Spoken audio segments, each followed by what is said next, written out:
अगर MCC round 1 में आपको कोई सीट नहीं मिली, सीट मिली है लेकिन आप उससे सेटिस्फाइड नहीं हैं, आपने सीट को ज्वाइन नहीं किया है या फिर आपने राउंड 1 में एमसीसी रजिस्ट्रेशन किया ही नहीं, तो राउंड 2 आपके लिए बहुत इंपॉर्टेंट होने वाली है। लेकिन यहाँ एक बात ध्यान से समझिएगा कि राउंड 2 को सिर्फ ये सोचकर बिल्कुल भी मत भरिएगा कि राउंड 1 में कॉलेज नहीं मिला तो अब कुछ और कॉलेज ऐड कर सकते हैं, क्योंकि राउंड 2 में आपको फ्रेश चॉइसेस भरनी है और सीट अलॉट होने के बाद रूल्स भी राउंड 1 जैसे नहीं रहते। इसीलिए आज मैं आपको राउंड 1 के सिचुएशन के हिसाब से बताऊंगी कि राउंड 2 में एग्जैक्टली करना क्या है, किसको फ्रेश रजिस्ट्रेशन करना है, किसको नहीं करना है, फ्रीज एंड फ्लोट का क्या मतलब है और सबसे इम्पोर्टेंट कि राउंड 2 में चॉइस फिलिंग किस स्ट्रैटेजी से करनी चाहिए। तो सबसे पहले आप अपनी सिचुएशन को आइडेंटिफाई करिए। इन सिचुएशंस को मैं 5 पार्ट में डिवाइड करूंगी। तो सिचुएशन नंबर 1 कि राउंड 1 में आपको कोई भी सीट नहीं मिली। अगर आपने एमसीसी राउंड 1 में रजिस्ट्रेशन किया था, चॉइसेस भी भरी थी, लेकिन आपको कोई सीट अलॉट ही नहीं हुई, तो आपको राउंड 2 के लिए दोबारा से रजिस्ट्रेशन करने की ज़रूरत नहीं है। आप सीधे राउंड 2 में पार्टिसिपेट कर सकते हैं। लेकिन यहाँ सबसे इम्पोर्टेंट बात यह है कि राउंड 2 के लिए आपको फ्रेश चॉइसेस भरनी होगी। राउंड 1 में आपने जो भी चॉइसेस भरी थी, केवल उन्हीं पर डिपेंड मत रहिएगा। राउंड 2 की अवेलेबल सीट्स, आपकी रैंक और आपकी प्रेफरेंसेस को दोबारा एनालाइज करके फ्रेश चॉइस फिलिंग करना है। अब बात करते हैं सिचुएशन नंबर 2 की, जिसमें राउंड 1 में तो सीट मिल गई लेकिन आपने ज्वाइन नहीं किया है। अगर आपको राउंड 1 में सीट अलॉट हुई है और आपने उसको ज्वाइन नहीं किया है, तो राउंड 1 में फ्री एग्जिट का ऑप्शन है। इसका क्या मतलब है? इसका मतलब है कि आप उस सीट को ज्वाइन किए बिना राउंड 2 में पार्टिसिपेट कर सकते हैं। आपकी जो सिक्योरिटी डिपॉजिट है वो फॉरफिटेड नहीं होगी, मींस वो जब्त नहीं होगी। लेकिन राउंड 2 में जाते समय आप अपनी पहली चॉइस लिस्ट की गलती को मत दोहराइएगा। मतलब कि आपको समझना होगा कि राउंड 1 में आपको सीट क्यों नहीं मिली। कॉलेज पसंद नहीं था, फीस ज़्यादा थी, लोकेशन इशू था या फिर आपने अनरियलिस्टिक चॉइसेस भर दी थी।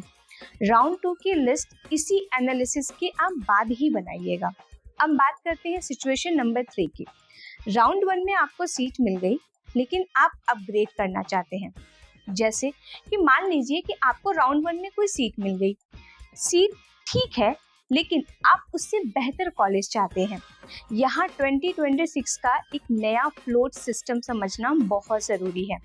अगर आपको अपग्रेड चाहिए तो आप ऑनलाइन विलिंगनेस फॉर अपग्रेडेशन दे सकते हैं और ऐसे कैंडिडेट्स को एमसीसी ने फ्लोट कैंडिडेट कहा है। मीन्स कि फ्लोट कैंडिडेट को अपग्रेड करने के लिए अभी अलॉटेड कॉलेज में फिजिकली रिपोर्ट करने की ज़रूरत नहीं है, लेकिन आपको एमसीसी पोर्टल पर अपने रिक्वायर्ड डॉक्यूमेंट्स की क्लियर स्कैन कॉपी अपलोड करनी होगी। आपके डॉक्यूमेंट्स अलॉटेड इंस्टीट्यूट के द्वारा ऑनलाइन वेरीफाई किए जाएंगे। अगर डॉक्यूमेंट्स में कोई भी डिस्क्रिपेंसी मिलती है, जैसे कि कोई सर्टिफिकेट गलत है, डॉक्यूमेंट मिसिंग है, कॉपी ब्लर्ड है या फिर कैटेगरी क्लेम या फिर सर्टिफिकेट में कोई मिसमैच है, तो क्वेरी रेज हो सकती है। ऐसी स्थिति में करेक्टेड डॉक्यूमेंट स्टिपुलेटेड टाइम के अंदर आपको अपलोड करने होंगे। डॉक्यूमेंट सही पाए जाने पर आपका जो एडमिशन है वो प्रोविजनल एडमिशन के तौर पर रहेगा और आप राउंड 2 में अपग्रेडेशन के लिए आगे बढ़ सकते हैं। अब बात करते हैं सिचुएशन नंबर 4 की कि राउंड 1 की सीट से आप सेटिस्फाइड हैं। मतलब कि अगर आपको राउंड 1 में सीट मिली है और आप उसी कॉलेज में एडमिशन लेना चाहते हैं, अपग्रेड नहीं चाहते, तो आप फ्रीज कैंडिडेट हैं।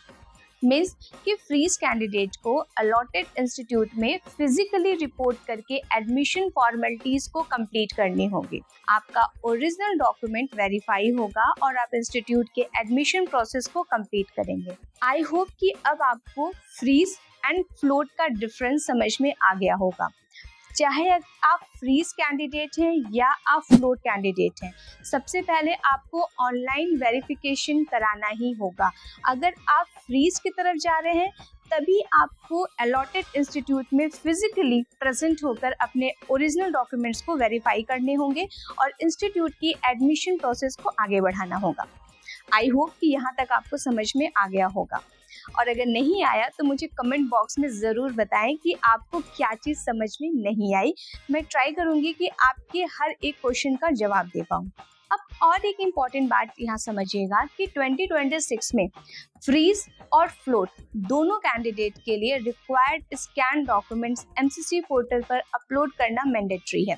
मीन्स ये वन टाइम डॉक्यूमेंट अपलोड है, जैसा कि मैं आपको पहले ही बता चुकी हूँ।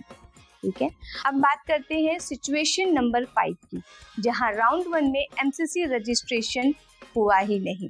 अब बहुत से स्टूडेंट ऐसे भी हैं जिन्होंने राउंड 1 में किसी भी वजह से एमसीसी का रजिस्ट्रेशन किया ही नहीं। तो आपके लिए अपॉर्चुनिटी अभी खत्म नहीं हुई है, तो आप होपलेस मत होना।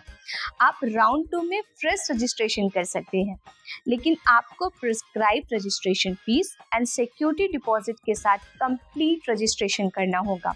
उसके बाद ही आपको राउंड 2 की फ्रेश चॉइस फिलिंग करनी होगी।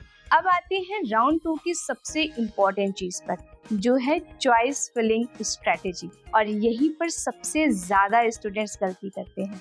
लेकिन मेरे हिसाब से एमसीसी की काउंसलिंग में सिर्फ रजिस्ट्रेशन कर देना ही आपकी काउंसलिंग नहीं होती। एक्चुअल काउंसलिंग आपकी चॉइस फिलिंग होती है। जैसे मैं एक एग्जांपल के तौर पे आपको समझाती हूँ। मान लीजिए कि आपकी ऑल इंडिया रैंक 1,50,000 है। अब आपने इंटरनेट पर किसी कॉलेज के पिछले साल की क्लोजिंग रैंक 1,40,000 देख ली और आपने डिसाइड कर लिया कि यह कॉलेज मुझे मिलेगा ही नहीं। तो ऐसा करना सही स्ट्रैटेजी नहीं है।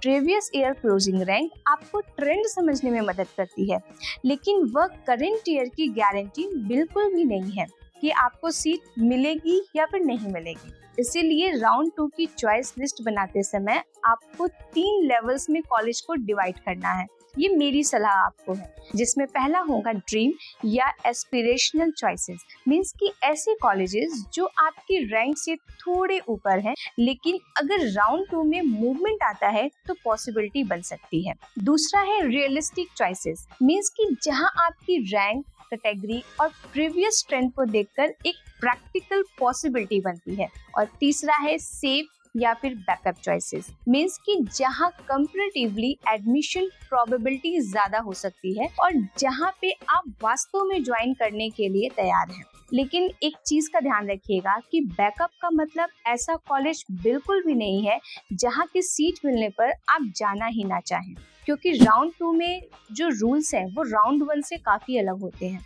आप अपनी चॉइस लिस्ट को बनाते समय सिर्फ रैंक को नहीं देखिएगा, आपको देखना होगा आपकी ऑल इंडिया रैंक क्या है, आपकी कैटेगरी क्या है, बजट कितना है, गवर्नमेंट चाहिए या फिर डीम्ड भी आपके लिए एक्सेप्टेबल है, कौन से स्टेट आपके लिए एक्सेप्टेबल हैं, कॉलेज की टोटल फीस क्या है, हॉस्टल और एडिशनल चार्जेस क्या क्या हैं, बॉन्ड है या नहीं है, और अगर आपके पास पहले से राउंड 1 की सीट है तो क्या नया कॉलेज वास्तव में आपकी एग्जिस्टिंग सीट से बेहतर है। ये आखिरी पॉइंट बहुत ज़्यादा इम्पोर्टेंट है, क्योंकि अगर आपके पास पहले से राउंड 1 की सीट है और आप राउंड 2 में अपग्रेड के लिए जा रहे हैं, तो राउंड 2 में केवल वही चॉइसेस भरिएगा जिन्हें मिलने पर आप अपनी एग्जिस्टिंग सीट को छोड़ने के लिए जेन्युइनली तैयार हैं। क्यों, मैं ऐसा क्यों कह रही हूँ? क्योंकि अगर आपको राउंड 2 में अपग्रेडेड सीट मिल जाती है तो आपकी पहले वाली जो राउंड 1 की सीट है वो ऑटोमेटिकली कैंसिल हो जाएगी, उस पर आपका कोई क्लेम नहीं रहेगा। इसीलिए सिर्फ देखते हैं शायद मिल जाए वाली मेंटल सिचुएशन से बिल्कुल भी चॉइस को फिल मत करिएगा। हर चॉइस का मतलब होना चाहिए कि अगर ये सीट मिली तो क्या मैं इसे अपनी करंट सीट के ऊपर लेना चाहूँगा। अगर जवाब नहीं है तो वह चॉइस ऊपर रखने का कोई भी मतलब नहीं है। अब राउंड 2 का सबसे इम्पोर्टेंट वार्निंग क्या है, ये आपको एकदम याद रखना है और इसे बहुत ध्यान से सुनना है। चाहे तो आप कॉपी पेन लेकर बैठिए ताकि इसे आप नोट डाउन कर सकें। राउंड 1 में फ्री एग्जिट है, लेकिन राउंड 2 को उसी माइंडसेट से मत देखिएगा। अगर राउंड 2 में आपको सीट अलॉट हो जाती है और आप उसे ज्वाइन नहीं करते हैं तो आपकी सिक्योरिटी डिपॉजिट फॉरफिटेड हो सकती है। और अगर आपने राउंड 2 सीट को ज्वाइन कर ली और बाद में रिजाइन करने का फैसला किया, तब भी आपकी सिक्योरिटी डिपॉजिट फॉरफिटेड हो जाएगी। इसीलिए राउंड 2 में ऐसी कोई भी चॉइस को मत भरिएगा जिसे अलॉट होने के बाद आप उसे ज्वाइन ही ना करना चाहें। और ये बहुत ही कॉमन मिस्टेक है। हर बच्चा ये सोचता है कि चॉइस डाल देते हैं, सीट आ गई तो डिसाइड कर लेंगे। बट राउंड 2 में यही अप्रोच आपके financial loss and counselling strategy दोनों को नुकसान पहुंचा सकती है। अब अगर आप राउंड 2 से राउंड 3 अपग्रेड कर रहे हैं तो आपको कुछ चीजें बहुत ध्यान से समझनी होगी। अगर आपको राउंड 2 में कोई सीट मिल गई और आप उससे भी बेहतर ऑप्शन के लिए राउंड 3 में जाना चाहते हैं, तो राउंड 3 अपग्रेडेशन के लिए ऑनलाइन विलिंगनेस दे सकते हैं। लेकिन यहाँ से काउंसलिंग और भी ज्यादा सीरियस हो जाती है। राउंड 3 में फ्रेश चॉइस फिलिंग होगी और राउंड 3 में सीट अलॉट होने के बाद फिजिकली रिपोर्टिंग मैंडेटरी है। मीन्स कि अगर राउंड 3 में आपको सीट अलॉट हो जाती है और आपने रिपोर्ट नहीं किया, तो याद रखिएगा कि आपकी सिक्योरिटी डिपॉजिट फॉरफिटेड होगी और आप आगे की काउंसलिंग से भी एलिमिनेट हो जाएंगे। और अगर आपने राउंड 3 की सीट को ज्वाइन कर ली तो उसके बाद रेजिग्नेशन अलाउड है ही नहीं। इसीलिए राउंड 2 की स्ट्रेटेजी बनाते समय आप राउंड 3 को भी माइंड में जरूर रखिएगा। मेरी हर कैंडिडेट के लिए सबसे इम्पोर्टेंट एडवाइस है कि राउंड 2 को केवल दूसरा मौका मत समझिएगा, इसे अपनी करेक्टेड काउंसलिंग स्ट्रेटजी के जैसे देखिएगा। क्योंकि राउंड 1 में आपने क्या गलती की थी, आप पहले उसे आइडेंटिफाई कर लीजिए। क्या आपने बहुत कम चॉइसेस भरी थी? क्या सारी चॉइसेस आपकी रैंक से बहुत ऊपर थी? क्या आपने फीस और बजट प्रॉपर्ली चेक किया ही नहीं? क्या आपने डीम्ड यूनिवर्सिटीज को अननेसेसरी इग्नोर कर दिया? या क्या आपने ऐसे कॉलेजेस भर दिए जिन्हें आप वास्तव में ज्वाइन ही नहीं करना चाहते थे? तो राउंड 2 में वही गलती रिपीट नहीं होनी चाहिए। आपकी चॉइस लिस्ट आपकी rank, category, budget, college preferences, location, previous round movement, available seat matrix को देखकर ही होनी चाहिए। तभी राउंड 2 का आपको सही में फायदा मिल सकता है। अगर आपको अभी भी कंफ्यूजन है कि आपकी नीट रैंक पर आपको कौन से कॉलेज रियलिस्टिकली टारगेट करने चाहिए, कौन से कॉलेज ड्रीम कैटेगरी में रखने चाहिए और कौन से रियलिस्टिक हैं और कौन से बैकअप में रखने चाहिए, या फिर आपके पास राउंड 1 की सीट ऑलरेडी है और आपको समझ में नहीं आ रहा कि अपग्रेड करना चाहिए या उसे रिटेन करना चाहिए, तो आप अपनी कंप्लीट प्रोफाइल के साथ नई दिशा की काउंसलिंग टीम से कांटेक्ट कर सकते हैं। क्योंकि हर स्टूडेंट के लिए एक ही कॉलेज लिस्ट सही नहीं होती। आपकी rank, category, budget, preferred state and current allotment को एनालाइज करके ही सही राउंड 2 चॉइस स्ट्रेटजी बन सकती है। और याद रखिएगा कि काउंसलिंग में सिर्फ सीट मिलना इम्पोर्टेंट नहीं है, आपको सही सीट मिलना इम्पोर्टेंट है। इसीलिए राउंड 2 में चॉइसेस ज्यादा भरिए, लेकिन चॉइसेस को सोच समझ कर भरिए। अगर ये वीडियो आपको यूजफुल लगा हो तो इसे उन नीट स्टूडेंट्स एंड पेरेंट्स के साथ जरूर शेयर करिएगा जो एमसीसी राउंड 2 में पार्टिसिपेट करने वाले हैं। सो मिलते हैं नेक्स्ट वीडियो में। Bye bye, take care, stay healthy, keep smiling.